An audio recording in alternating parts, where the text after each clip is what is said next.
Good morning student. ये आपके 12th class biology के सेकंड चैप्टर का 7वां लेक्चर है। इसके पहले वाले लेक्चर में हम लोगों ने भ्रूण के प्रकार पढ़े, भ्रूण के बारे में पढ़ रहे थे। चलिए मैं आपको आपकी बुक में दिखाते हैं। जो हमने आपको ऑक्टोमर की संरचना आपकी बताई थी वो, और इसके बाद भ्रूण का निर्माण, फिर मूलांकुर का बीजपत्र का निर्माण कैसे होता है भ्रूण से, ये आपको बताएंगे। तो सबसे पहले मैंने आपको बताया था कि आपकी कोशिका है, ठीक है ना, निषेचित भ्रूण कोश। इसके बाद विभाजन होता है, इसमें युग्मनज से विभाजन होगा तो 2 कोशिकाएं बनेंगी, ठीक है ना। 2 कोशिका बन गई। ऊपर वाला आपका निलंबक चूषकांग, फिर 1 से 7 कोशिकाएं बढ़ती हैं।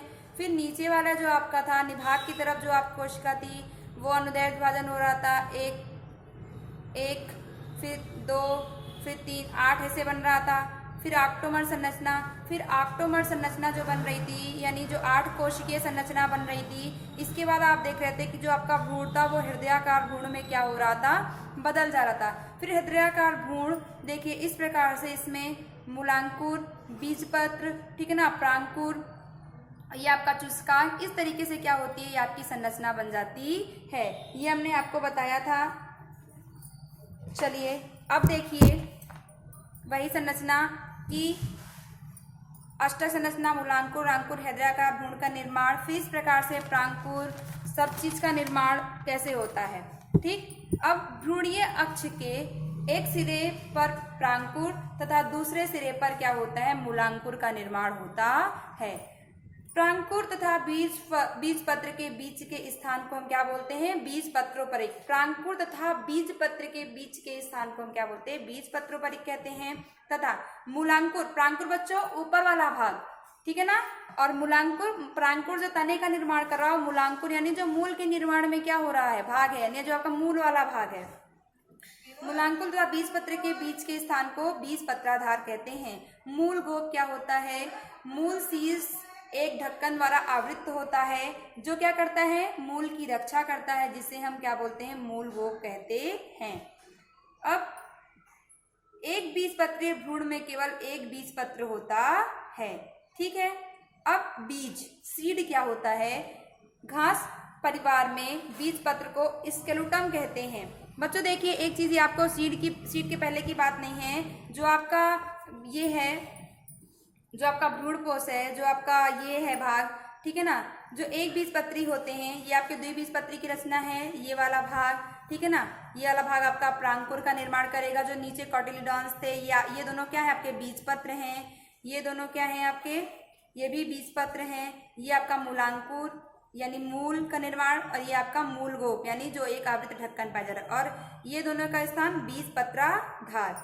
अब जैसे यहाँ पर आपने ये देखा, ये क्या होता है, आपका स्केलेटम होता है, ये आपका प्रांकुर चोल, ठीक है ना, ये आपका अधिकोरक, फिर यहाँ पर मूलांकुर, मूल गोप और मूलांकुर चोल। मूलांकुर चोल यानी जो मूल के ऊपर एक प्रकार की संरचना पाई जाती है, वही आपका क्या होता है, मूलांकुर चोल, ठीक।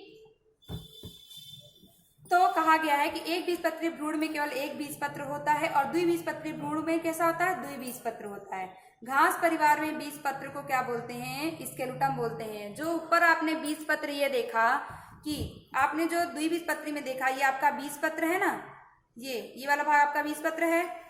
तो एक बीजपत्री में इसी बीजपत्र को हम क्या बोलते हैं, स्केलेटम बोलते हैं, ठीक है। वही चीज है, लेकिन बीजपत्र को हम एक बीजपत्री में क्या बोलते हैं, स्केलेटम बोलते हैं। बीज, सीड क्या होता है, परिपक्व बीजांड या फलित बीजांड को ही हम क्या बोलते हैं, बीज कहते हैं। बीज हमेशा फल के क्या होते हैं, अंदर बनते हैं, अंडाशय फल में बदलते हैं। बीज के ऊपर एक प्रकार का आवरण होता है, जिसे हम क्या बोलते हैं, बीजावरण। परिपक्व बीजांड यानी परिभाषा आप याद कर लीजिए कि परिपक्व बीजांड या फलित बीजांड को हम बीज कहते हैं। बीज के ऊपर एक आवरण पाया जाता है, जिसे हम बीजावरण कहते हैं। बीज के 2 प्रकार होते हैं, एक होता है आपका बीजावरण, दूसरा आपका होता है भ्रूणीय। बीजावरण के बच्चे 2 भाग होते हैं, एक होता है आपका बाह्य बीजावरण, दूसरा होता है आपका अंतः बीजावरण। बाह्य बीजावरण को हम टेस्टा और अंतः बीजावरण को हम क्या बोलते हैं, टैगमन बोलते हैं। और जो आपका भ्रूणीय अक्ष होता है, भ्रूणीय अक्ष के 3 भाग होते हैं, एक आपका बीजपत्र होता है, दूसरा आपका प्रांकुर होता है, तीसरा आपका क्या होता है, मूलांकुर होता है। बीजपत्र 2 प्रकार के होते हैं, एक बीजपत्री और द्विबीजपत्री। एक बीजपत्री जिनमें बीजपत्र केवल एक पाया जाता है वो एक बीजपत्री, जैसे मक्का और गेहूं। द्विबीजपत्री जिनमें द्विबीजपत्र पाया जाता है उनको हम द्विबीजपत्री कहते हैं, जैसे चना, मटर और मूंगफली। चलिए एक बार देखते हैं इसके बारे में। भ्रूण की बीजपत्र एक सरल संरचना होती है, प्रायः आहार भंडारण के कारण फूली हुई अथवा स्थूल होती है।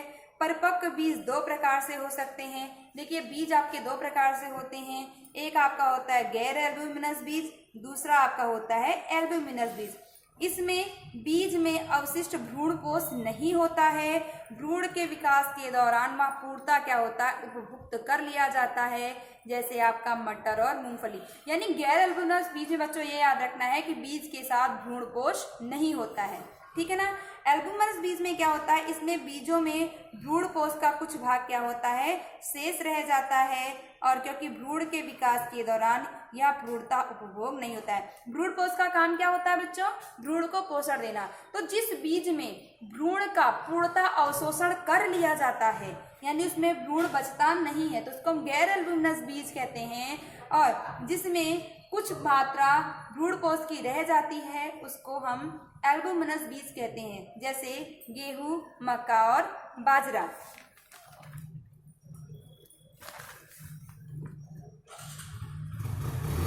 बीजांड एक अध्यावरण बीज के ऊपर सख्त आवरण बन जाता है।